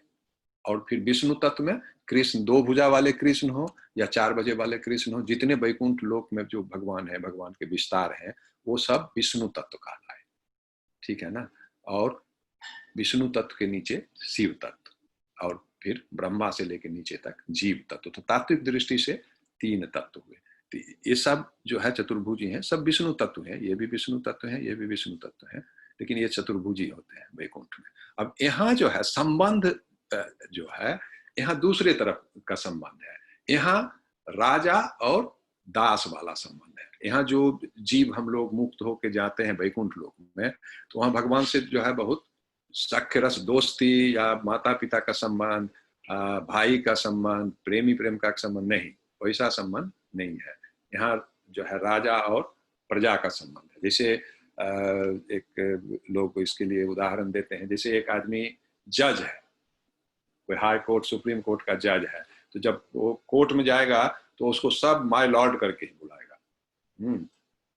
लेकिन वही जज जब अपने घर में आएगा, हाँ, तो घर में कैसे भी रहेगा, लुंगी गंजी पहन के रहेगा, उसके बच्चे उसके कंधा पर चढ़ेंगे, उसकी पत्नी उसको कुछ बोलेगी, फिर बोलेगी सब्जी लेके आ जाओ, आज्ञा देगी। लेकिन कोर्ट में माय लॉर्ड, कोई भी कोर्ट में जो भी है, माय लॉर्ड से नीचे कोई कितना बड़ा भी अधिकारी हो कोर्ट का या जो भी, वो माय लॉर्ड करके बुलाएगा।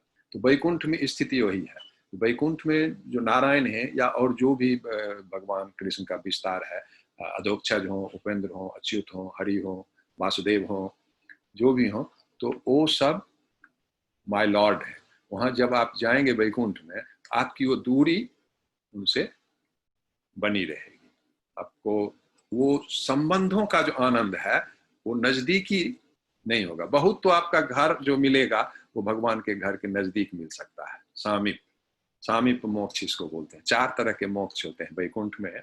जो लोग जाते हैं उसको बोलते हैं सालोक्य, सारूप्य, सारस्थी और सामीप्य। सालोक्य का मतलब हुआ जो वैकुंठ लोक में कहीं एक कोने में आपको जगह मिल गया। लेकिन जो बड़े भक्त होते हैं तो उनको सारूप्य, भगवान जैसा ही आपको शरीर मिलेगा। आपका जैसे भगवान देखने में वैसे ही आपको भी 4 हाथ रहेंगे, आपका भी जो यान होगा, आपके वस्त्र होंगे, आपके अस्त्र होंगे, वो जो भगवान का वैसा ही होगा। तो उसको बोलता है सारूप। आप आत्मा है, लेकिन मुक्त आत्मा जब वैकुंठ में गए आपको भगवान जैसा ही रूप मिलेगा। ठीक है ना। और एक है नहीं, सालोक के बाद है सामीप, भगवान के पास घर मिलेगा। पहले सालोक तो गए तो कहीं दूर रहेंगे, भगवान के जो प्रेसिडेंट हाउस है, व्हाइट हाउस है, उससे दूर रहेंगे, एकदम पास चले गए, तो वो हो गया सामीप्य मोक्ष। और सारूप्य मोक्ष हो गया जो भगवान के रूप का ही जैसा आपको भी रूप मिल गया। और सारष्ठी का मतलब हुआ जो भगवान के जो ऐश्वर्य है, माने आपको जितना भगवान के बहुत जो आप धन, सौंदर्य, यश आदि जो भगवान में है, वो सारे ऐश्वर्य आपको भी मिलेंगे। ठीक है, तो ये हो गया दूसरा तल। अब यहाँ सदाशिव का लोक है। अब वो देखिए सदाशिव, यहाँ आ जाइए, ये देखिए, ये आधा जो पीला दिख रहा है वो सदाशिव है, और ये नीचे जो है ये काल है। ठीक है, अब भगवान जो है एक्सपेंशन करते हैं महाविष्णु। यहाँ ये देखिए, ये महाविष्णु सोए हुए हैं। ठीक है, अब ये महाविष्णु जो है ये पूरी भौतिक सृष्टि के मालिक है। नारायण वैकुंठ के मालिक, कृष्ण लोक के मालिक कृष्ण स्वयं। चतुर्भुजी वैकुंठ जो है जहाँ लॉर्ड और दास रस है, यहाँ हो गया वात्सल्य रस, सख्य रस और माधुर्य रस। यहाँ पर है दास रस। हम हमेशा भगवान के दास हैं माय लॉर्ड करते हैं, दूरी बनी रहती है, उनसे नजदीकी नहीं होती है। लेकिन और सारे सुख हैं, वहाँ भी आपको, वहाँ भी कल्पतरु वृक्ष है, वहाँ भी चिंतामणि है, वहाँ भी आपकी जो इच्छा होती है सबकी पूर्ति होती है। और कोई यहाँ पर ब्रह्मचारी या सन्यासी नहीं होता है, सबकी बीवियां होती है, ठीक है ना, सब कंसोर्ट होते हैं। तो यहाँ मतलब वो पृथ्वी वाला जो है 4 आश्रम, ब्रह्मचर्य और गृहस्थ और वानप्रस्थ और सन्यास, यहाँ सब गृहस्थ है, सबकी बीवियां होती है, ठीक है। तो वो चीज यहाँ पर नहीं है, जो ब्रह्मचर्य आश्रम, वानप्रस्थ आश्रम, सन्यास आश्रम, ऐसा कुछ नहीं है। तो ये सदाशिव का लोक में आ जाए। एक्चुअली सदाशिव जो है विष्णु ही है, सदाशिव विष्णु तत्व ही है। अब यहाँ सदाशिव का लोक यही है, जो यहाँ दिखाई दे रहा है वही चीज यहाँ है, दिखाने के लिए ऐसा किया गया है, नहीं तो फिर ऐसे में बनाना मुश्किल है। तो अब ये सदाशिव का लोक देखिए। अभी नीचे जो है काल जो है वो भौतिक हो गया। काल चूंकि परिवर्तित होता है, यहाँ काल नहीं है, यहाँ पर काल नहीं है, यहाँ कोई समय नहीं बीतता, इसलिए यहाँ लोग कोई जवान बूढ़ा मृत्यु कुछ नहीं होता। अब यहाँ से काल शुरू हो गया। और ये महाविष्णु भगवान का एक जो है विस्तार महाविष्णु, एक विस्तार नारायण हुए, एक विस्तार महाविष्णु हुआ। अभी महाविष्णु जो है भौतिक सृष्टि के मालिक है। अभी महाविष्णु के दाहिने हाथ से जो है ब्रह्मा, बाएं हाथ से विष्णु, और इनके जो आईब्रो, भौं से, भ्रू मध्य से रुद्र की उत्पत्ति होती है, ठीक है, महेश की, शंभु जिनको बोलते हैं। ये इधर सदाशिव हो गए, इधर शंभु हो गए। तो शंभु में बीज रूप से सदाशिव ही है, लेकिन शंभु जो है वो सदाशिव नहीं है, क्योंकि शंभु विष्णु तत्व में तमोगुण मिलने से शंभु की उत्पत्ति की। महाविष्णु ने अपने भ्रू मध्य से रुद्र को, शंकर को पैदा किया, महेश को, शंभु को पैदा किया। ये शंभु जो है अब इस जो सृष्टि है, इस सृष्टि के संहारक शंभु हो गए। और इनके बाएं हाथ से विष्णु निकले, तो उनको बोलते हैं गर्भोदकशाही विष्णु। अब वो देखिए वो विष्णु क्या किए, यहाँ आ गए, ये है, ये गर्भोदकशाही विष्णु है। तो विष्णु के 3 अवतार हुए, महाविष्णु या कारणोदकशाही विष्णु, गर्भोदकशाही विष्णु, ये दूसरे अवतार हुए। अब ये गर्भोदकशाही विष्णु के नाभि से ब्रह्मा की उत्पत्ति होती है, ठीक है, और ब्रह्मा के भ्रू से रुद्र की उत्पत्ति होती है। ये हमारा पृथ्वी, हमारा ब्रह्मांड हो गया, ठीक है, ये हमारे विष्णु हुए। जितने ब्रह्मांड उतने गर्भोदकशाही विष्णु। महाविष्णु एक, लेकिन महाविष्णु से उनके बाएं हाथ से अनेक विष्णु निकलते हैं, गर्भोदक विष्णु, गर्भोदकशाही विष्णु, और एक एक यूनिवर्स के, एक एक ब्रह्मांड के वो में घुस जाते हैं गर्भोदकशाही विष्णु। अब उस गर्भोदकशाही विष्णु के नाभि से ब्रह्मा की उत्पत्ति होती है। अब ब्रह्मा के भ्रू मध्य से रुद्र की उत्पत्ति होती है। ये एक सृष्टि, एक यूनिवर्स, एक ब्रह्मांड के मालिक कौन हो गए, गर्भोदकशाही विष्णु, ब्रह्मा और रुद्र। अब ऐसे अनंत यूनिवर्स हैं, अनंत ब्रह्मांड है, तो उतने गर्भोदकशाही विष्णु है, उतने ब्रह्मा है, उतने शंभु है, रुद्र है, ठीक है। हमारे ब्रह्मा जो है 4 मुख वाले हैं, बट जरूरी नहीं है जो दूसरे ब्रह्मांड के भी ब्रह्मा 4 मुख वाले हो, वो 100 मुख वाले भी हैं, 1000 मुख वाले ब्रह्मा भी हैं, 10,000 मुख वाले भी ब्रह्मा है, ठीक है। तो ये समझेंगे हम लोग, जो भगवान कृष्ण 2 हाथ वाले, नारायण 4 हाथ वाले, महाविष्णु 4 हाथ वाले, लेकिन महाविष्णु भौतिक जगत के मालिक, नारायण वैकुंठ लोक के मालिक, ठीक है। अब महाविष्णु अपना पुरुष अवतार लेते हैं, तो एक महाविष्णु हो गए, महाविष्णु एक। अब गर्भोदकशाही विष्णु अनेक, हमारे एक अपना गर्भोदकशाही, हमारे यूनिवर्स के एक विष्णु और एक ब्रह्मा है, एक रुद्र है। अब ये ब्रह्मा जो है, इनके अंदर 14 लोक है। अब इसी में कहीं पर देखेंगे एक नरक है, ठीक है। तो ये देख रहे हैं ना, ये ब्रह्मा है, इसके नीचे ये 14 लोक है। अब ये गर्भोदकशाही विष्णु क्या करते हैं, अपना विस्तार करते हैं और सभी जीवों के हृदय में बैठ जाते हैं और सभी अणु में बैठ जाते हैं। तो उसको बोलते हैं क्षीरोदकशाही विष्णु, वो क्षीर सागर में रहते हैं। हाँ, तो वो हो गए क्षीरोदकशाही विष्णु। क्षीरोदकशाही विष्णु ये बहुत छोटा है, इसमें दिखाई देगा। तो ये हो गए महाविष्णु, ये देखिए इधर थोड़ा सा बड़ा है।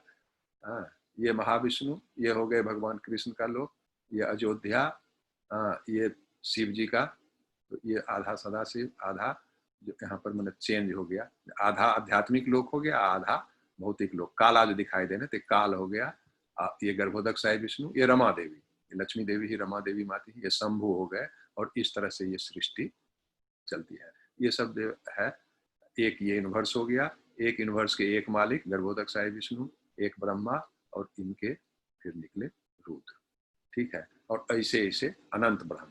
तो विष्णु के 3 रूप हो गए, महाविष्णु, गर्भोदक साई विष्णु और क्षीरोदक विष्णु। क्षीरोदक साई विष्णु को परमात्मा भी बोलते हैं, और महाविष्णु को कारणोदक साई विष्णु भी बोलते हैं, ठीक है। बट ये सारा जो है कंट्रोल किसका है? भगवान कृष्ण का। इन्हीं के कंट्रोल में गोलोक वृंदावन भी है, मथुरा भी है, द्वारका भी है, अयोध्या भी है, सारे वैकुंठ लोक भी हैं, इतने अनंत वैकुंठ लोक भी हैं, और सारा यूनिवर्स भी इन्हीं के अंदर है। महाविष्णु के ही रोमकूप से ये देख रहे हैं ना, ये सब जो निकलता है वो सोने की तरह का चेतना निकलती है, और फिर ये महाभूत से आवृत हो जाती है, और जिससे एक यूनिवर्स बनता है, ठीक है।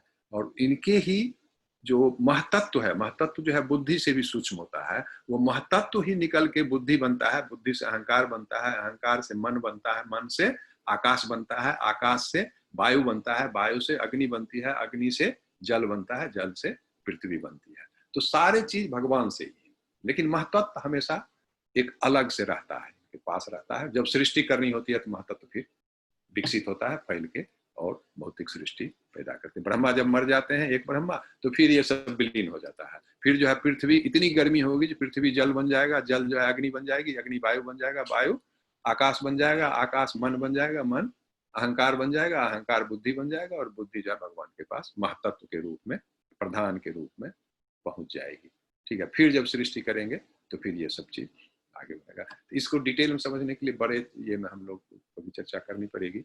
इसमें इतना ही समझें, इसकी चर्चा इसलिए की तो समझने के लिए, नहीं तो बहुत कंफ्यूजन होता है, क्या है वैकुंठ, क्या है ये, क्या है पृथ्वी, क्या है ब्रह्मा, क्या है। तो हमको लगता है थोड़ा बहुत इससे बहुत समझ में नहीं आया होगा। अब ये देखिए, जो कृष्ण का लोक है वहाँ क्या, कृष्ण क्या करते हैं? पीछे प्रभु, ये देखिए वहाँ गौ गायें हैं, पीछे पीछे प्रभु, नहीं नहीं वो ठीक था, वो आगे नेक्स्ट, नहीं नहीं वो, हाँ ये जसोदा माई है, ये देखिए माखन चुरा रहे हैं। ये सब चीज जो है भगवान का जो लोक है, और ये रहने दीजिए प्रभु, जो उनका, और ये लोक है, यहाँ जो वृंदावन है, इस पृथ्वी पर वृंदावन और वो भगवान का जो वृंदावन है, उसमें कोई फर्क नहीं है। यहाँ भी जो है ये वृंदावन, ये आध्यात्मिक लोक ही है। हम लोगों को देखने में लगता है भौतिक जैसा, बट भगवान आज भी वहाँ है, आज भी उनकी जो है लीलाएं वहाँ होती हैं, जो दृष्टिगोचर नहीं है, लेकिन जो आज से 5000 साल पहले आए वो दिखते थे, दृष्टिगोचर होते थे। ये लोग यहाँ अपना संबंधों में रहते हैं, माता पिता का संबंध है, माधुर्य संबंध है, प्रेमी का संबंध है, मित्रता का संबंध है, ठीक है। तो लोग आनंद में रहते हैं। नेक्स्ट नेक्स्ट पर ये एक है कुलशेखर, राजा कुलशेखर ने मुकुंद माला सूत्र से लिया है। तो ये बोलते हैं,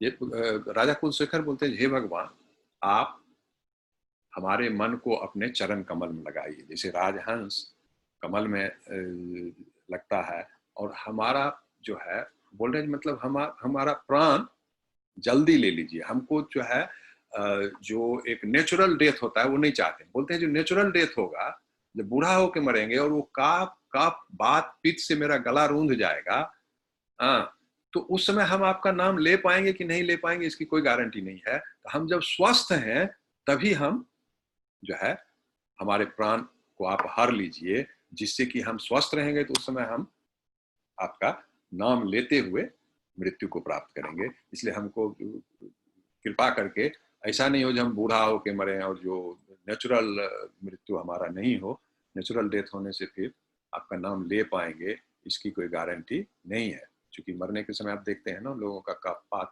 कफ हो जाता है और गला रूंध जाता है। इवन आप तुलसी और पानी दीजिए तो मुंह से नहीं जाता है, हो जाते हैं, आँख खुला रह जाता है, मुंह खुला रह जाता है, भय के कारण, प्राणों की कमी के कारण शरीर में जो है सारा तंत्र गड़बड़ हो जाता है, इसलिए बोलते हैं हमको मृत्यु पहले। नेक्स्ट।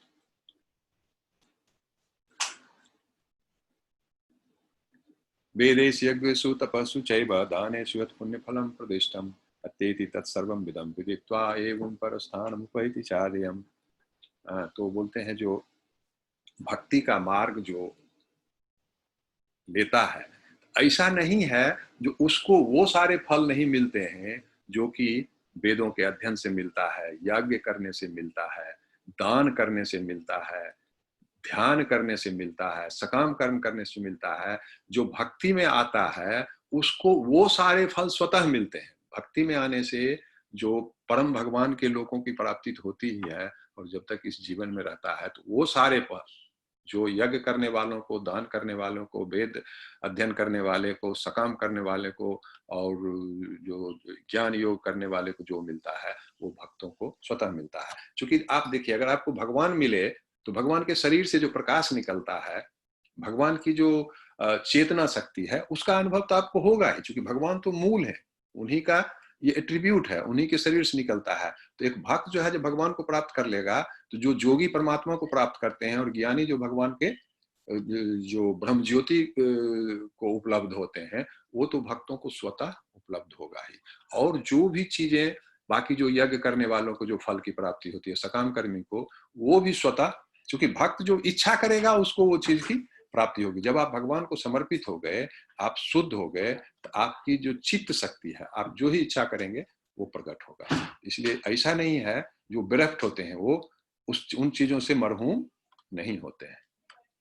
नेक्स्ट।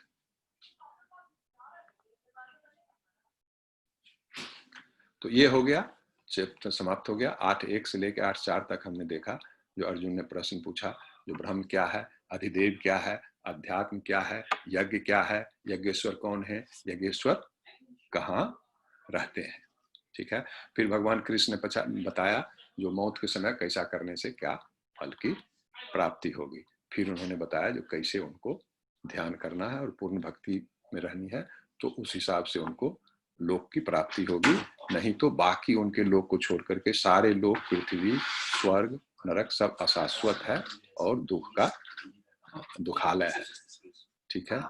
और उसके बाद सुप्रीमेसी ऑफ प्योर भक्ति नेटेन कृष्ण की भक्ति के बारे में ही आगे बताया। ठीक है। तो यहाँ समाप्त करते हैं हम लोग। तो काफी वक्त हो गया। तो हम सिर्फ एक बार आपको माला जपने के बारे में थोड़ा सा दिखाना चाहेंगे। प्रभु, आनंद प्रभु। हाँ प्रभु। एक बार माला वाला थोड़ा दिखा देते हैं, आप दिखाएंगे? मेरा हाँ ठीक है। तो ये सभी लोगों को पूछ लीजिए, अनम्यूट कर दीजिए, दिखाई दे रहा है। ये देखिए, ये जो आप लोग अब अनम्यूट कर सकते हैं एक एक करके, जिनको भी डाउट है बस वही अनम्यूट कीजिएगा। ये करना है कुछ का? आवाज होगा क्या?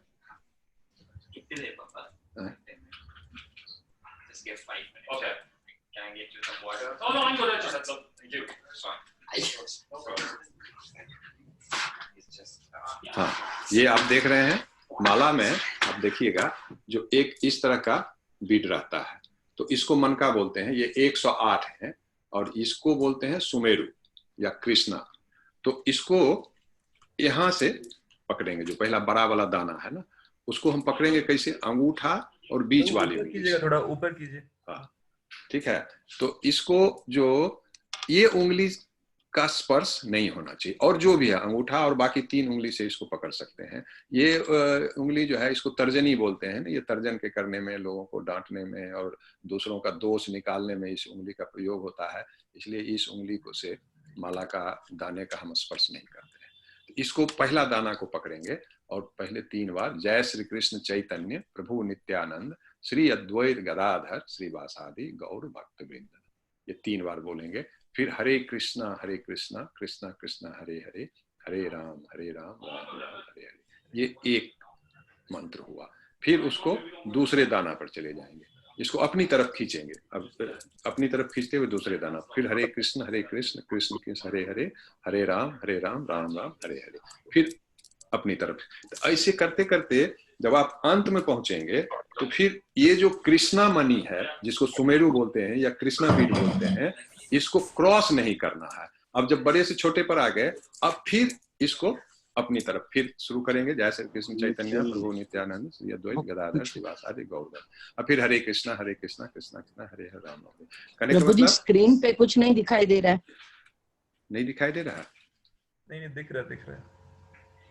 आपका वीडियो ऑन है? दिख रहा है प्रभु, दिख रहा है। ओके, सबको दिख रहा है हमको। एक्चुअली जब माला घुमा रहे हैं ना तो उस समय का नहीं दिख रहा है, जरा वो दिखाया जाए। हाँ, तो ये जैसे अब ऐसे चल रहे हैं ना, गिनती कर रहे हैं। गिनती करने का मतलब बाहर से अंदर की तरफ खींच रहे हैं, अपने तरफ। ठीक है, अब ऐसे खींचते खींचते खींचते खींचते आप पहुंच गए फिर अंत में यहाँ सुमेरु की तरफ। अब जो फिर दूसरा माला चालू करेंगे, अब इसको घुमा देंगे, ऐसे कर देंगे। ठीक है ना, चूंकि इसको क्रॉस नहीं करना है। अब छोटा में पहुंच गए, यहाँ से फिर बड़ा से गिनती शुरू कर दे। नहीं, अब छोटा पर अंत हुआ तो फिर छोटे से शुरू करेंगे, एक से। ठीक है ना, अब फिर माला को ऐसे घूम के फिर अपनी तरफ खींचेंगे। तो हमेशा माला जो है बाहर से अंदर की तरफ आएगा। ये नहीं ऐसे घूम रहे हैं, बड़ा से छोटे फिर छोटा, बड़ा छोटा, ऐसा नहीं। छोटा बड़ा से छोटा गए फिर छोटा से बड़ा, मतलब ऐसे आए फिर ऐसे, ऐसे ऐसे नहीं घूम रहे हैं। समझ रहे हैं ना? एक बार और बताया जाए। हाँ, जैसे यहाँ से चले। प्रभु मेरा एक क्वेश्चन है, ये जो हम ये जो माला कर रहे हैं, तर्जनी उंगली को स्पर्श नहीं करेंगे, तो दूसरे हाथ से क्या माला को पकड़ सकते हैं हम लोग आराम से? दूसरे हाथ से पकड़ सकते हैं। ठीक है, धन्यवाद। दूसरे हाथ ऐसे, जैसे आपका ऐसे, तो इसमें गोमुखी में रख के करेंगे तो फिर वो पकड़ने की जरूरत नहीं है। लेकिन अगर खाली माला है तो ऐसे करके, तो उसमें भी अंगूठा में फंसा कर रखेंगे ना, तर्जनी सटाने की जरूरत नहीं है। ऐसे रखेंगे या ऐसे रखेंगे, लेकिन इसका तर्जनी को नहीं सटाना चाहिए। धन्यवाद। अच्छा प्रभु, प्रश्न कल लेंगे। ठीक है, अगर कुछ प्रश्न है तो। आज तो काफी विलंब हो गया, 11 बज गया। ठीक है प्रभु। ठीक है, ठीक है, हम लोग प्रश्न कल ले लेंगे। तो एक बार या लिख के भेज देंगे, या व्हाट्सएप पर तो सभी लोग हैं, व्हाट्सएप पर भेज देंगे तो मैं जवाब दे दूंगा, या कल ले लूंगा। प्रभु जी एक बार दिखा दीजिए वापस से माला जपना। हाँ, जैसे ये है विष्णु, ये कृष्ण मणि है, या उसके बाद जो पहला दाना है सबसे बड़ा, उसको पकड़ेंगे। जय श्री कृष्ण चैतन्य प्रभु नित्यानंद श्री अद्वैत गदाधर श्रीवासादि गौर भक्त वृंद, ये 3 बार बोलेंगे। फिर हरे कृष्णा कृष्णा कृष्णा हरे हरे, हरे राम राम राम हरे हरे। ये एक मंत्र हुआ। फिर एक दाना को अपने तरफ खींच लेंगे, दूसरा को पकड़ेंगे, फिर हरे कृष्णा जब के फिर अपने तरफ खींच लेंगे। इस तरह से करते करते जब फिर कृष्णा बीट तक पहुंच जाएंगे तो एक माला हो गया, मतलब 108 बार हो गया। फिर दूसरा करना है तो फिर छोटे से शुरू करेंगे। जब बीच में अगर बंद कर दिए तो फिर बड़ा से शुरू करेंगे, लेकिन लगातार जब करेंगे तो बड़े से छोटे, फिर छोटे से बड़े, बड़े से छोटे, छोटे से बड़े, इस तरह का गिनती होगा।